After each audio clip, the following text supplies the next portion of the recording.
Hey everybody, how are you today? Will here with Saberoon Design Tutorial Blog, welcoming you to another Photoshop CS6 Extended tutorial. In today's tutorial, we are going to discuss an easy yet powerful technique, constraining text to a work path. This allows us to create text in virtually any design we want without giving up the ability to edit it with the type tool. This technique is incredibly useful, but its most redeeming feature might be just how incredibly easy it is. If you can use the type tool, you can place text on a path. Let's get started. If you haven't already, go ahead and open a new document, set the size to 500 by 1000 and click OK. Next, go over to the toolbar and click and hold the pen tool until the flyout appears and select the pen tool. Click near the left edge of the canvas and drag down and to the right an inch or so at about 45 degrees and release your click. This automatically converts our anchor to a smooth point. Go about a third of the way across the canvas and down a little in this general area and click to set another anchor, again dragging about an inch to the right before releasing to convert that to a smooth point. Go about another third of the way and up a little in this area and do the same thing. Click and drag to the right about an inch and then release your click. And finally, click near the right edge of the canvas, drag about an inch to the right and release your click. You should end up with a lazy, wavy work path with a total of 4 anchors. Next, head back over to the toolbar and click and hold the type tool until the flyout appears. Select the horizontal type tool. Hold your cursor over an empty spot on the canvas and take a quick look at it. This is your standard type cursor. Now move up and hover your cursor over the work path. Notice the change? The type tool now has a little squiggly line in the center of it. This lets you know it's ready to be constrained to the path. Go ahead and click to place a text cursor and type something out. Once you have your text placed, click the check mark to commit the change and head back over to the toolbar. Click and hold on the Path Selection tool until the flyout appears and select the Path Selection tool. Now let's quickly look at our work. Your text may not be aligned to the path in the way you want it, and that's okay. We're going to fix that right now. Look at the path. You should see 3 stops. The left stop, which is an X, the center stop, which is a diamond, and the right stop, which is a circle. Using these 3 stops, we can slide the text along the path, flip it so it's on the bottom of the path, and if we move a stop far enough, it will begin to clip our text. Let's go ahead and hover over the stops and look at our cursor. Notice how it changes as we hover. It now looks like a type tool with a little black arrow on the side. That arrow helps to let you know which stop you're hovering over by pointing in the direction of the text.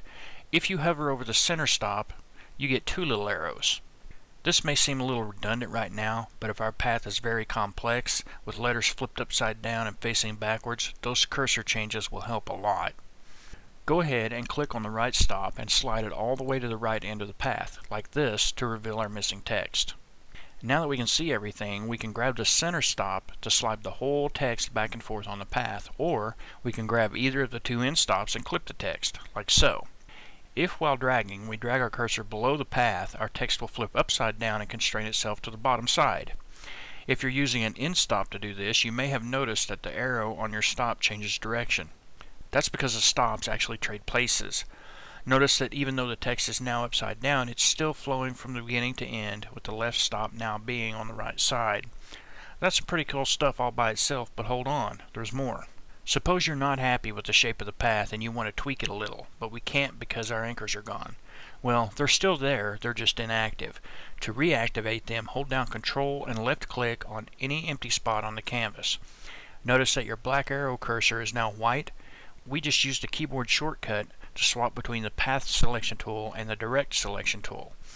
With our Direct Selection tool, click on any empty spot on the path away from the text. The anchors will appear. We can now grab any anchor, any bezier handle, or any part of the path and modify its shape, like so. You'll notice as you move around the canvas that your cursor will flip back to the Stop tool if you hover over the text. Take care not to click if your cursor is in this state. It will deactivate the anchors and you'll have to click the path again to turn them on. After we've done that, we can still go back to our type tool and edit any aspect of the text just like normal. This technique works on any path or any shape. Here's some text on a square, some on a circle, and even some on a spiral. And one last trick before we wrap it up. Head over to the toolbar and click and hold on the Shapes tool until the flyout appears. Select the Elliptical Shape tool. Draw out a circle, any size will do. And remember to hold down the Shift key as you drag to force symmetry. Now go back and grab the Type tool again, and this time hover over the center of the circle. Notice how our cursor changes this time? It now has a little circle around it. Go ahead and click to place the text cursor. Type out a few characters to see what happens. Is that cool or what? It even works on complex shapes like this and this. The possibilities are nearly limitless, so go ahead and have some fun with it. When you're done, go ahead and show us what you've created. We'd love to see your ideas come to life.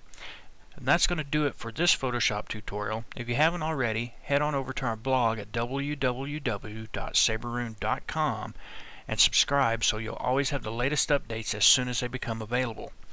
Don't forget to like us on Facebook and follow us on Twitter while you're there. I'm Will for Saberoon Design Tutorial Blog. Thanks for watching, and I'll see you next time.